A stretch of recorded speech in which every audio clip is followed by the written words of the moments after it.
वास्तविक दुनिया के एक कमरे में टीवी स्क्रीन पर इस समय डोलुओ महाद्वीप का एक शानदार दृश्य चल रहा था। बीबी डोंग ने 9 आत्मा वलय छोड़े और तांग हाओ के हाउतियन हथौड़े के वास्तविक रूप से जोरदार टक्कर हुई। शक्तिशाली आभा, बेहद सुंदर चेहरा और सम्राज्ञी जैसी संसार को पराजित कर देने वाली आभा ने चू छिन को मंत्रमुग्ध कर दिया। वह खुद को रोक नहीं सका और भावुक होकर बोला, यह बीबी डोंग सच में कुछ खास है। चू छिन कमरे में बैठकर स्क्रीन पर दिखाई दे रही एनीमे की देवी को देख रहा था और भावुक होकर सोचने लगा, अगर मैं एक बार डोलुओ महाद्वीप जा पाता तो कितना अच्छा होता। उस समय मैं इन सभी देवियों से जरूर जान पहचान कर लेता। लेकिन वह यह भी जानता था कि दूसरी दुनिया में जाना जैसी चीज केवल उपन्यासों में ही मौजूद होती है। चू छिन एक अनुभवी घर में रहने वाला युवक था, लेकिन उसकी लंबाई 1 मीटर 88 सेंटीमीटर थी। उसके चेहरे के नैनंश सुंदर थे और उसका रूप भी बेहद आकर्षक था।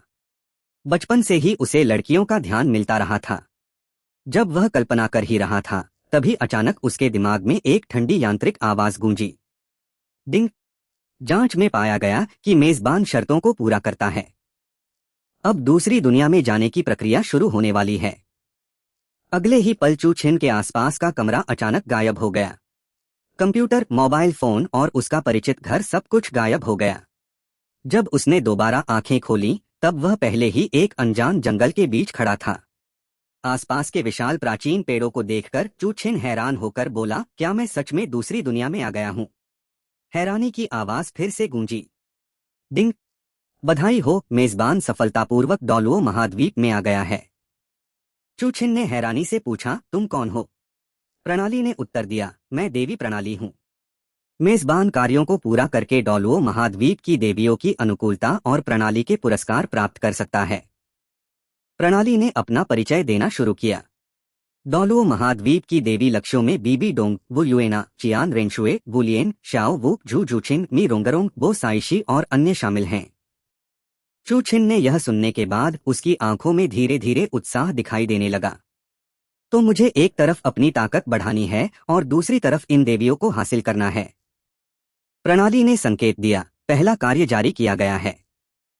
तांग सान को हराकर श्याओ वू की 100% अनुकूलता प्राप्त करें।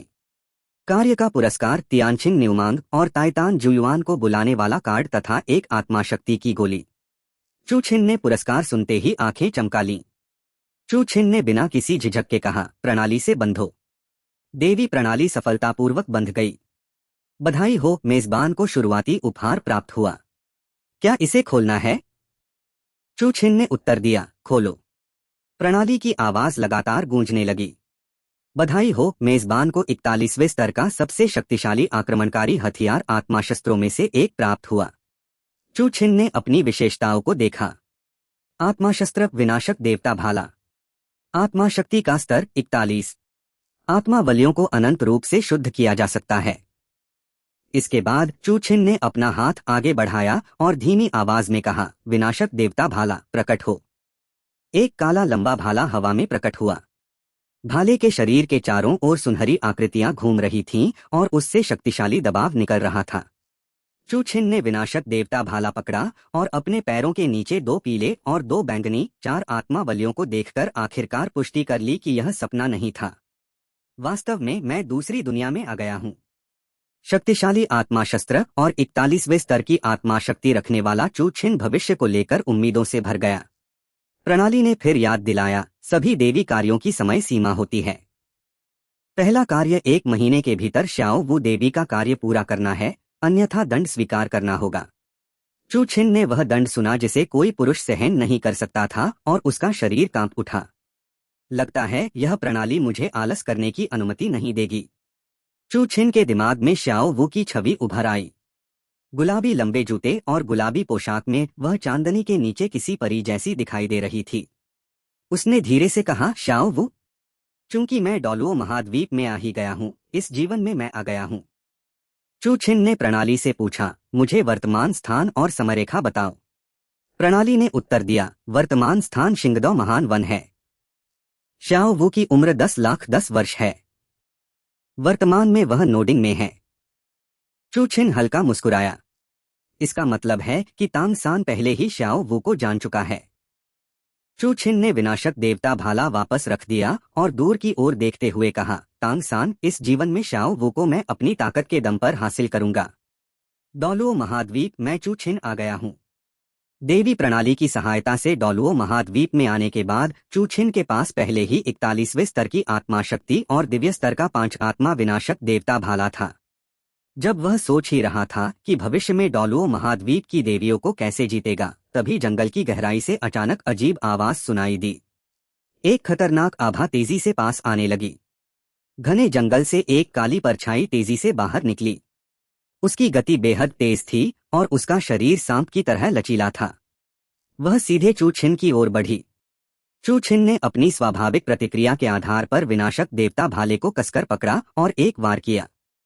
काली परछाई तुरंत जमीन पर गिर गई और हिलना बंद कर दिया। चू छिन पास जाकर देखने लगा और उसे पता चला कि उस पर हमला करने वाली कोई सांप जैसी चीज नहीं, बल्कि बैंगनी काली लता थी। लता की सतह से हल्की रोशनी निकल रही थी और उसमें प्रचुर जीवन शक्ति थी। तभी चू छिन को समझ आया कि डोलुओ महाद्वीप में पौधे आत्मा प्राणी भी शक्तिशाली शक्ति रख सकते हैं। जब चू छिन भूतिया लता को देख रहा था, तभी अचानक हवा को चीरती हुई आवाज आई। एक लोहे की सुई सीधे चू छिन की ओर आई। चू छिन की आंखें तुरंत तेज हो गईं। उसने तुरंत विनाशक देवता भाला घुमाया और लोहे की सुई को सटीक रूप से रोक दिया। लोहे की सुई तुरंत पास के बड़े पेड़ में धंस गई। चू छिन सतर्क होकर जंगल की ओर देखने लगा। उसने देखा कि 2 आकृतियां जंगल के पेड़ों के बीच से छलांग लगाकर बाहर आईं और उसके सामने स्थिर होकर उतर गईं। आने वाले लोग नोडिंग के तान सान और शाओ वू थे। चू छिन ने दोनों को देखते ही उनकी पहचान कर ली। वास्तविक दुनिया की शाओ वू को देखकर चू छिन ने पाया कि वह एनीमे की तुलना में और भी अधिक जीवंत और सुंदर थी। शाओ वू ने भी चू छिन पर ध्यान दिया और इस अनजान युवक के सुंदर रूप से आकर्षित हो गई। दोनों की आंखें चार हुईं और कुछ समय तक कोई भी नहीं बोला। चू छिन शाओ वू के पास जाने वाला ही था कि तांग सान ने पहले बोलना शुरू कर दिया। इस भाई, इस भूतिया लता को हमने पहले खोजा था। हमने काफी समय तक इसका पीछा किया है। क्या तुम इसे हमें दे सकते हो? चू छिन की नजर धीरे धीरे गंभीर हो गई। चू छिन ने तांग सान को देखते हुए हल्के से कहा, किस बात से साबित होता है कि यह तुम्हारा है? तांग सान ने समझाया, इस भूतिया लता को हमारे नोडिंग के प्राचार्य ने घायल किया था। मैं इसे आखिरी बार देने वाला था, लेकिन यह मौका पाकर भाग गई। चू छिन ने फिर पूछा, इसे कैसे साबित करोगे? शाओ वू आगे आई और बोली, यह भूतिया लता मूल रूप से सान गे की ही है। चू छिन ने शाओ वू को देखा और मन में सोचा, अभी वह वास्तव में तांग सान पर ज्यादा विश्वास करती है। इसके बाद उसने कहा, अगर ऐसा है तो ताकत से फैसला करते हैं। शाओ वू ने कहा, लड़ने की तैयारी है? ठीक है, मैं आती हूँ। चू छिन ने तांग सान की ओर देखा और कहा, क्या एक पुरुष को भी महिला से अपने लिए लड़वाना पड़ेगा? तांग सान को उकसाया गया। वह आगे आया और बोला, शाओ वू, मैं आता हूँ। तांग सान ने चू छिन को देखते हुए पूछा, मेरा नाम तांग सान है। क्या तुम अपना नाम बताने की हिम्मत रखते हो? चू छिन ने शांत होकर उत्तर दिया, चू छिन। चू छिन की आवाज खत्म होते ही तांग सान के पैरों के नीचे पीला आत्मा वलय चमका और वह तेजी से चू छिन की ओर दौड़ा। तांग सान की गति बेहद तेज थी, लेकिन 41वें स्तर की आत्मा शक्ति वाले चू छिन के सामने वह धीमी गति जैसी दिखाई दे रही थी। चू छिन वहीं खड़ा रहा और हल्के से बोला, आओ। मैं आत्मा शस्त्र का इस्तेमाल नहीं करूंगा। इसके बाद उसके पैरों के नीचे 2 पीले और 2 बैंगनी 4 आत्मा वलय उठे। चू छिन के 4 आत्मा वलयों वाले आत्मा सम्राट होने को देखकर तांग सान और शाओ वू दोनों एक साथ हैरान रह गए। अगले ही पल चू छिन ने अचानक हमला किया और एक लात तांग सान के पेट पर मारी। तांग सान का पूरा शरीर सीधे पीछे उड़ गया। चू छिन ने जीत का फायदा उठाते हुए तांग सान की ओर मुक्का मारा। महत्वपूर्ण समय पर तांग सान ने स्वर्गीय रहस्य कौशल और भूतछाया भ्रमकारी कदम का इस्तेमाल करके तेजी से हमला टाल दिया। लेकिन चू छिन पहले ही उसकी हरकतों को देख चुका था और लड़ाई खत्म करने के लिए तैयार था। चू छिन ने अपनी गति बढ़ाई और एक मुक्के से तांग सान की बैंगनी सुनहरी जादुई आंखों को तोड़ दिया। इसके बाद चू छिन ने आगे हमला जारी नहीं रखा, क्योंकि वह जानता था कि तांग सान के पीछे अभी तांग हाओ भी है। शाओ वू जल्दी से तांग सान के पास दौड़ी। सान गे। इसी समय प्रणाली का संकेत आया। बधाई हो, मेजबान ने कार्य पूरा कर लिया। तांग सान को हराने के बाद श्याओ वू की 500% अनुकूलता प्राप्त हुई तथा तियानछिन न्यूमांग और ताइतान विशाल वानर को बुलाने वाला कार्ड और आत्मा शक्ति की गोली प्राप्त हुई। श्याओ वू तांग सान को उठाने वाली थी, लेकिन अचानक उसने सोचा कि अगर उसने उसे उठाया तो क्या चूछिन नाराज हो जाएगा। दोनों की किस्मत भी चुपचाप बदलने लगी। श्याओ वू घायल तांग सान को देखकर मन में उलझन में पड़ गई। वह मेरा सांगे है। इसी समय चू छिन ने श्याओ वू के बदले हुए रवैये को देखा और धीरे से पुकारा, श्याओ वू। श्याओ वू ने मुड़कर जवाब दिया। उसकी आवाज में थोड़ी शर्म झलक रही थी। तांग सान ने यह दृश्य देखा और पूरी तरह उलझ गया। स्पष्ट रूप से वही श्याओ वू का सबसे करीबी व्यक्ति था, लेकिन वह चू छिन की ओर क्यों झुकने लगी। चू छिन ने घायल तांग सान को नजरअंदाज किया और श्याओ वू के सामने जाकर कोमलता से कहा, श्याओ वू, बहुत समय बाद मिले। श्याओ वू थोड़ी देर के लिए स्तब्ध रह गई और फिर खुशी से मुस्कुराई। चू छिन के करीब आने पर उसने विरोध नहीं किया, बल्कि ऐसा शर्माने लगी जैसे उसे अपने दिल का कोई महत्वपूर्ण व्यक्ति मिल गया हो। तांग सान दोनों की बातचीत को देखकर अंदर से और ज्यादा बेचैन हो गया। चू छिन ने देखा कि श्याओ वू ने विरोध नहीं किया, इसलिए उसने हाथ बढ़ाकर धीरे से उसकी ठोड़ी उठाई और मुस्कुराते हुए कहा, श्याओ वू, इतनी शर्म क्यों कर रही हो। यह दृश्य तांग सान को पूरी तरह उत्तेजित कर गया। वह दर्द सहते हुए खड़ा हुआ और गुस्से में बोला, अपना हाथ हटाओ। लेकिन श्याओ वू मुड़ी और बोली, सांगे, क्या तुम हमें परेशान करना बंद कर सकते हो। तांग सान श्याओ वू के बदलाव को स्वीकार नहीं कर पा रहा था। उसने गुस्से से पूछा, चू छिन, क्या तुमने श्याओ वू को किसी भ्रमजगत में डाल दिया है। चू छिन ने ठंडी हंसी के साथ जवाब दिया, तुम्हारी आंखें मुझे देखकर भ्रमजगत ही देख रही हैं। तांग सान ने मान लिया कि श्याओ वू को नियंत्रित किया गया है। उसकी आंखें ठंडी हो गईं और उसके हाथ में तुरंत 2 स्टील की सुइयां दिखाई दीं। तांग सान ने छिपे हथियार से हमला किया। स्टील की सुइयां तुरंत छोड़ी गईं। चू छिन ने खतरे को महसूस करते ही विनाशक देवता भाला घुमाया और छिपे हथियार को आसानी से रोक दिया। जब दोनों के बीच मुकाबला चल रहा था, तभी श्याओ वू अचानक तेजी से आगे आई और तांग सान की ओर जोरदार लात मारी। तांग सान बुरी तरह उड़कर एक पेड़ से जा टकराया। तांग सान ने दर्द से भरे शरीर को पकड़ते हुए अविश्वास से श्याओ वू की ओर देखा। श्याओ वू ने गुस्से में कहा, तांग सान, चू छिन मेरे लिए सबसे महत्वपूर्ण व्यक्ति है। अगर तुमने दोबारा उस पर हमला करने की हिम्मत की तो मुझे बेरहम होने के लिए मत कहना। तांग सान पूरी तरह स्तब्ध रह गया।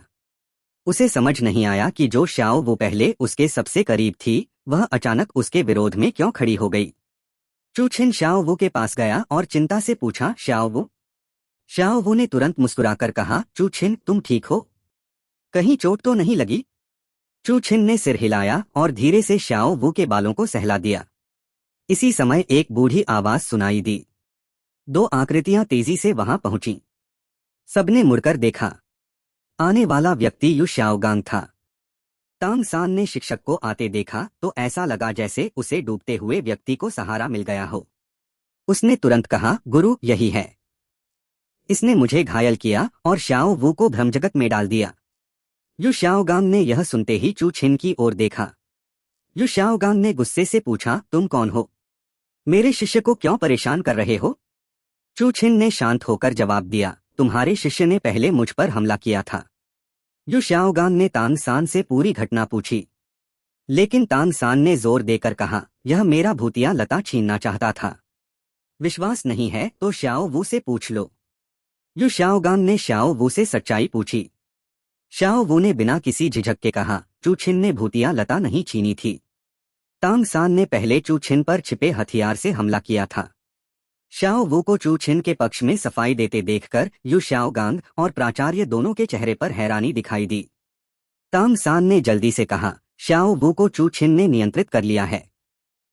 श्याओ वू ने ठंडे स्वर में जवाब दिया, तांग सान, नियंत्रित तो तुम हो। तुम चू छिन को चोट पहुंचाना चाहते थे। मैं तुम्हारे जैसी दोस्त कैसे रख सकती हूं? तांग सान श्याओ वू के बदलाव को समझ नहीं पा रहा था। यू शाओगांग और प्राचार्य को भी लगने लगा कि मामला शायद तांग सान के बताए अनुसार नहीं है। यू शाओगांग ने चू छिन की ओर देखा और गंभीरता से कहा, फिर भी तांग सान आखिरकार सिर्फ एक बच्चा है। क्या तुम्हें उसे इतना घायल करने की जरूरत थी? चू छिन ने शांत होकर जवाब दिया, यह सब चू छिन की आवाज खत्म होते ही उसके पैरों के नीचे आत्मा वलय अचानक दिखाई दिए। 2 पीले और 2 बैंगनी, 4 आत्मा वलय चौंकाने वाले तरीके से प्रकट हुए। यह दृश्य देखकर यू शाओगांग, प्राचार्य और तांग सान सभी स्तब्ध रह गए। आत्मा सम्राट। एक 18 साल का युवक वास्तव में 4 आत्मा बलियों वाले आत्मा सम्राट के स्तर तक पहुंच चुका था। नोडिंग के प्राचार्य ने हैरानी से पूछा, युवा मित्र, तुम्हारी उम्र कितनी है? चू छिन ने शांत होकर जवाब दिया, 18 वर्ष। प्राचार्य के मन में भारी सदमा लगा। 18 साल की उम्र में आत्मा सम्राट होने का मतलब था कि चू छिन न केवल एक असाधारण प्रतिभाशाली व्यक्ति था, बल्कि उसके पीछे एक शक्तिशाली शक्ति भी हो सकती थी। वह निश्चित रूप से ऐसी मौजूदगी नहीं था जिसे एक छोटा सा उकसा सके। चू छिन की 18 वर्ष की आत्मा सम्राट शक्ति देखकर नोडिंग के प्राचार्य फाकार के मन में गहरा सदमा था। वह समझ गया कि चू छिन के पीछे शायद एक शक्तिशाली शक्ति है। इसलिए उसने तांग सान की ओर देखा और कहा, चूंकि गलती तुम्हारी है तो इस युवा मित्र से माफी मांगो। तांग सान यह सुनकर पूरी तरह अविश्वास में पड़ गया। स्पष्ट रूप से घायल वह हुआ था, फिर भी उसे ही अपनी गलती स्वीकार करनी पड़ रही थी। चू छिन ने तांग सान का पीछा नहीं किया और हल्के से कहा, माफी की जरूरत नहीं है। इस बार इसे उसके लिए एक छोटा सा सबक समझो। फाकार ने चू छिन की उदारता देखकर तुरंत नोडिंग की ओर से उससे माफी मांगी और चू छिन की शक्तिशाली ताकत तथा विशाल हृदय की प्रशंसा की। जब तांग सान ने सुना कि चू छिन ने खुद को केवल एक नासमझ बच्चा कहा, तो उसके मन में असंतोष भर गया। उसने गुस्से से चू छिन और श्याओ वू को देखा और फिर मुड़कर चला गया। यू शाओगांग ने यह देखकर फाकार से पूछा कि वह तांग सान के साथ ऐसा व्यवहार क्यों कर रहा है। लेकिन फाकार ने कहा कि तांग सान ने पहले चू छिन पर हमला किया था, इसलिए जिम्मेदारी शिक्षक की होनी चाहिए। यू शाओगांग गुस्से में वहां से चला गया। इसके बाद फाकार ने स्वयं चू छिन से उसकी पहचान और आने की जगह पूछी। चू छिन ने केवल इतना कहा कि उसका घर बहुत दूर है। जब फाकार ने उसके और श्याओ वू के संबंध के बारे में पूछा तो चू छिन ने श्याओ वू की ओर देखकर मुस्कुराते हुए जवाब दिया। फाकार के मन में इस प्रतिभाशाली आत्मा योद्धा को अपने पक्ष में करने की योजना बनने लगी। चू छिन के साथ संबंध करीब लाने के लिए फाकार ने चू छिन को नोडिंग में भोजन करने के लिए आमंत्रित किया। चू छिन ने श्याओ वू से उसकी राय पूछी। श्याओ वू खुशी से सिर हिलाकर बोली, कोई खाना खिला रहा है तो क्यों नहीं जाना चाहिए। चू छिन ने सहमति दे दी। फाकार ने अर्थपूर्ण मुस्कान दिखाई। खाना पीना खत्म होने ही वाला था कि अचानक एक गुस्से वाली आवाज ने शांति तोड़ दी। तांग सान फिर से आया और गुस्से में चिल्लाया, चू छिन, तुम हद मत करो। श्याओ वू और चू छिन को इतना करीब देखकर वह इसे स्वीकार नहीं कर पा रहा था। लेकिन श्याओ वू उल्टा गुस्सा हो गई और बोली, तांग सान, तुम हर समय पीछा करने वाले की तरह क्यों घूमते रहते हो। तांग सान को और अधिक यकीन हो गया कि श्याओ वू पर चू छिन का प्रभाव पड़ा है। तांग सान ने श्याओ वू से पूछा कि क्या चू छिन ने उस पर कोई तरीका इस्तेमाल किया है। उसका मानना था कि श्याओ वू को निश्चित रूप से नियंत्रित किया गया है। चू छिन ने कोई सफाई नहीं दी और सीधे आत्मा शक्ति इकट्ठा करके एक हथेली के वार से तांग सान को पीछे उड़ा दिया। तांग सान गुस्से में उठ खड़ा हुआ। उसके बाएं हाथ में नीली रोशनी दिखाई दी और वह छिपे हुए हाउतियन हथौड़े को छोड़ने की तैयारी करने लगा। जब तांग सान हमला करने ही वाला था तभी यू शाओगांग समय पर पहुंच गया और जोर से चिल्लाया, शाओ सान, रुक जाओ। तांग सान ने हमला रोक दिया। यू शाओगांग ने उसे बताया कि चू छिन अब नोडिंग का। तांग सान यह सुनकर हैरान रह गया। वह भी शिक्षक बन सकता है। यू शाओगांग ने सीधे तांग सान को एक थप्पड़ मारकर होश में लाया। इसके बाद वह चू छिन के सामने गया और सम्मानपूर्वक बोला, शिक्षक चू छिन, तांग सान ने आपको उकसाया है। मैं निश्चित रूप से उसे अच्छी तरह सिखाऊंगा। चू छिन ने श्याओ वू को बाहों में लेकर ठंडे स्वर में जवाब दिया, अगर फिर ऐसा हुआ तो तुम्हें भी साथ में मारूंगा। यू शाओगांग ने अपनी मुट्ठी कस ली, लेकिन वह केवल अपना गुस्सा दबा सका। रात में नोडिंग के छात्रावास के अंदर तांग सान यू शाओगांग के सामने घुटनों के बल बैठा था। उसने गुस्से में कहा, गुरु, साफ तौर पर चू छिन ने श्याओ वू पर कोई मंत्र लगाया है, तभी श्याओ वू ऐसी हो गई है। यू शाओगांग ने शांत होकर पूछा, सबूत क्या है। इसके बाद उसने तांग सान को याद दिलाया कि 18 साल की उम्र में चू छिन का आत्मा सम्राट बन जाना यह दर्शाता है कि उसके पीछे बहुत शक्तिशाली शक्ति हो सकती है। तांग सान चुप हो गया। यू शाओगांग ने उदास तांग san को देखते हुए कहा, पहले तुम हमेशा गंभीर और शांत रहते थे, लेकिन अब तुम बदल गए हो। तांग san का शरीर ढीला पड़ गया और वह जमीन पर बैठ गया। पहली बार उसे चू छिन द्वारा लाई गई दबाव की भावना महसूस हुई। चाहे ताकत हो, प्रतिभा हो या पहचान, ऐसा लगता था कि वह किसी भी मामले में उसकी बराबरी नहीं कर सकता।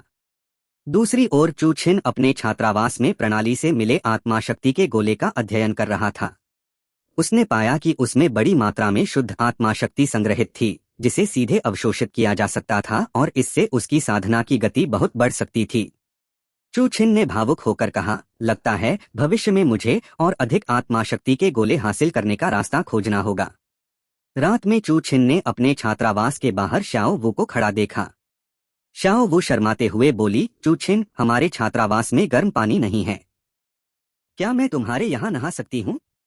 चू छिन ने उसके छोटे से इरादे को समझ लिया, लेकिन केवल कोमलता से मुस्कुराया। अंदर आ जाओ। शाओ वू चू छिन के कमरे में चली गई, लेकिन तुरंत नहाने नहीं गई। इसके बजाय वह लाल चेहरा करके चू छिन से पूछने लगी, तुमने दिन में कहा था कि पहली नजर में प्यार हो गया है, क्या तुम भी मुझे पसंद करते हो?